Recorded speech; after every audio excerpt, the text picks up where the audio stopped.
Good morning, everybody. Max Afterburner coming at you again with another video. This time, we're talking about Ukraine striking MiG-31s and Su-27s, basically turning up the heat as negotiations kind of seem to be fizzling or, at least at a stalemate. So a bit more escalation than what we've seen recently. We haven't seen the drone strikes on Russian hardware on this level since the bombers were struck a few months back, taking out a lot of the Russian bomber fleet, now focused on the fighter fleet as well as S-400 radars.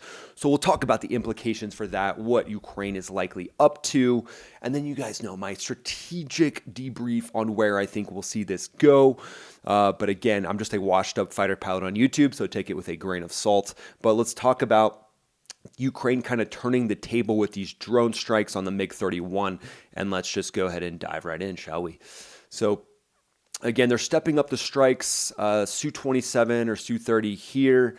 And then the latest intelligence we have coming out is from the Kyiv Independent, talking about these strikes. And there's also been some strikes on some of the Shadow Fleet tankers in Russia. But yeah, I think this will be interesting for us to watch. So again, the drone strike technology has only increased. The ability has only increased. So let's go ahead and watch, see. Okay, this isn't wanting to play, but that's okay. We'll adapt and overcome. So there we go. There's the strike coming in, seeing that strike hit. So again, taking out the Shadow Fleet with some of these quadcopter drones. It's kind of the MO. Good strikes happening there. Yeah, that's not going to be, that looks like a pretty big strike. Yeah, you're not going to be able to put that one out with a fire extinguisher. We'll just put it that way. So again, this is focused on the ship. And then this footage has come out, so just the images so far of striking. I believe it's a base in Crimea is what we're seeing so far as the chatter goes. But yeah, you can see a good outline of the Su-27 there. Very capable fighter, and yeah, being struck by a quadcopter drone. It looks to me, so Ukraine was kind of claiming with the MiG-31 and with this one that it was a fully combat loaded aircraft, but it looks to me that it's not. Like you can see in this image, relatively obvious. You can see these weapons hanging below it. Got some infrared missiles, got some radar guided missiles, and then over here in the infrared sensors, looks like nothing on the pylons. So at least nothing on the pylons. But hey, it's still a strike on Russian hardware, Russian assets. So still a win for Ukraine in a way. I mean, Russia's going to retaliate. So, you got to debate, cost benefit, cost reward. But it looks like nothing on the wing pylons in this situation. Again, a lot of the drone techniques going after Russian tanks, and that's kind of why that photo is there, I'm imagining. There we go. Now we can see the full video, full-fledged video here, as long as I don't expand it.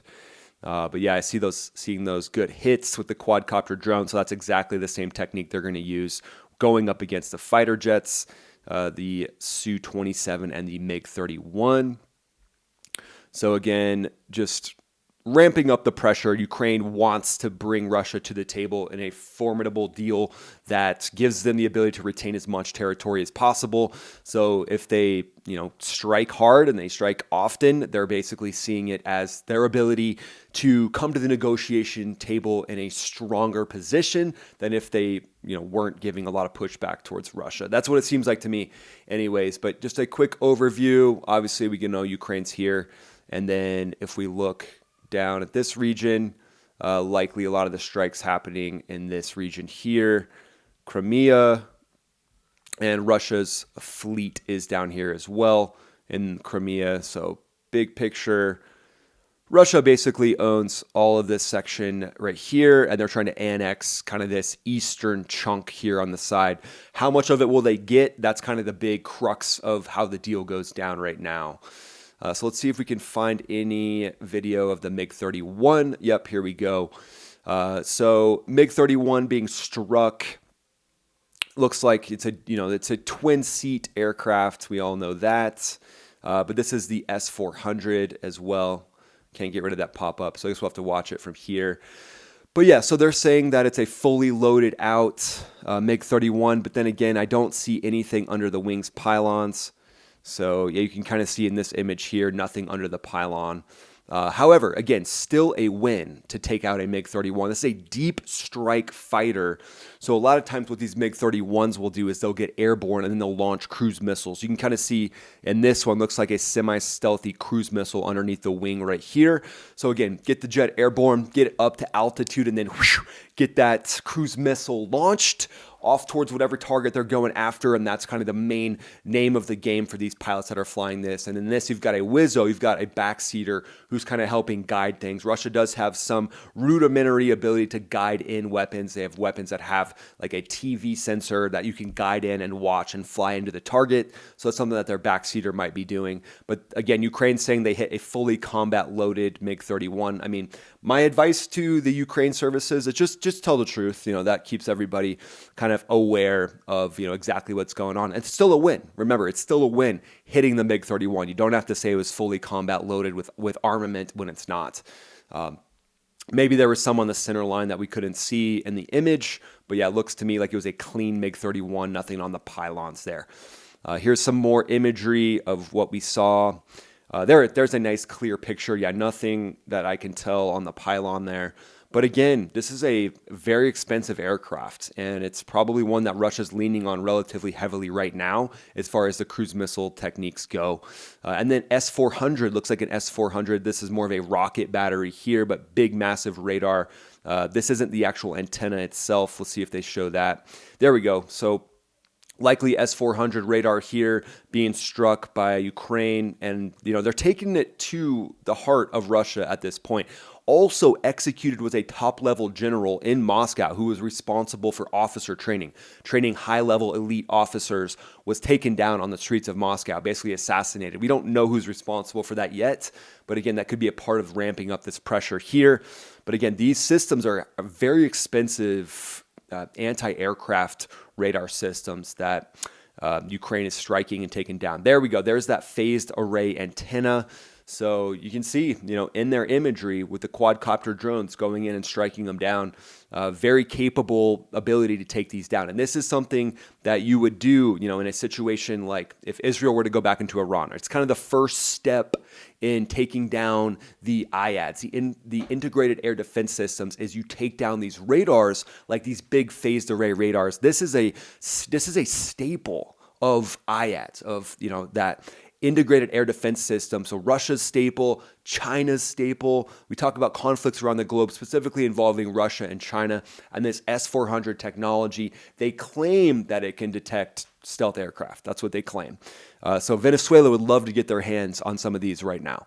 But again, phased array, likely highly capable radar system being taken down by Ukraine. So again, tip of the hat, well played. That taking these things down does have an impact on the readiness and the ability of Russia to detect drones. I mean, this radar is going to be highly capable of detecting drones as well, and that's probably one of the main things that Russia is looking for. They're looking for those guerrilla-style quadcopter drones going in and striking. So when I think of the kind of strategy behind this, what did Ukraine do? Likely they went in and took down these radars first. So you take down the S-400 radar, you schwack that in the face, and now you've got kind of that clear pathway into the country to allow yourself to go in and strike the MiG-31, Su-27, the different surface-to-air missile systems themselves. But the radar is kind of the first domino to fall. If you can get that to fall, now you can get a lot of other things to fall as well. Again, great depictions here of that imagery, and this is a win for Ukraine for sure. So kind of, let's see, we got some footage here saying that this was the MiG-31 strike. Let's see what it looks like. Let's see. And then they've responded with KH-101 missiles. That's going to be Russia's main way to respond. So this might be the actual response here, and I wouldn't be surprised. I mean, Ukraine's basically getting pounded every single day. So they're trying to have some ability to show that they can respond to that. Here's some MiG-31 in action. Looks like this, yeah, this is a pretty good video of it. Let's go ahead and take a peek here. British intelligence operatives to tempt Russian pilots into stealing a MiG-31 fighter. Nice. So this is a good cockpit footage view. And again, this jet can get up extremely high, and it can launch this massive cruise missile that you see right here. Insane how big of a cruise missile that is. And so that shows how capable the MiG-31 is. This thing gets up to altitude, unleashes that beast, unleashes that massive cruise missile, KH-101, up to, probably Mach 4, Mach 5. And the MiG-31 itself being at Mach 2 to Mach 3. Now you're at, Mach 6 missile. Highly capable aircraft. And the fact that it can get up so high makes it that interceptor that can be hard to shoot down. So that's why Russia loves this thing. They think, probably more survivable against the Patriot missile system than some of the jets, just being up extremely high, extremely fast. The higher and faster you are, the more chance now that you have of survivability going up against surface-to-air missile systems. MiG-31, a couple more images of this thing.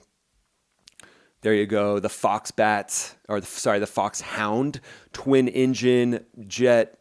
Expensive, probably, I would say $70 million plus for this thing. So that's that. This is the Su-27, the other aircraft that was taken down. That's a good looking paint job on this thing, if I don't say so myself.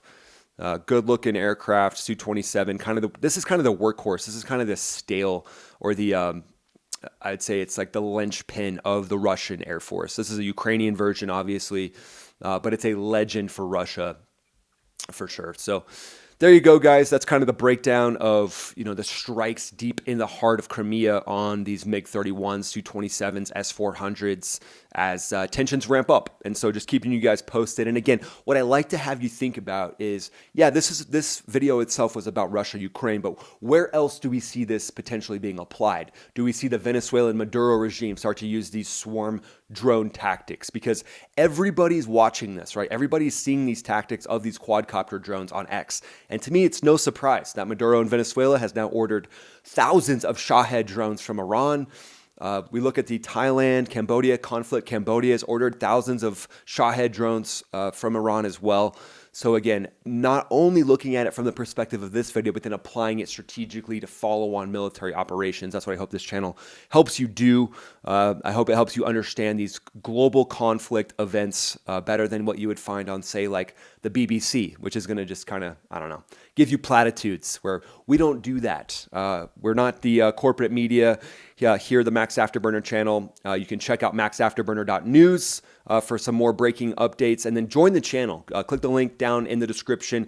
Become a member of the Max Ready Room so we can do lives. We'll do 2 lives a week where we discuss global conflicts, and I bring you into the heart of strategic thinking from my fighter pilot brain. My washed up fighter pilot brain. So I'll see you guys in the Max Ready Room. Thanks for watching the video. Check out another video that'll pop up right here. Really appreciate you being here. This is Ryan, also known as Max Afterburner, signing off.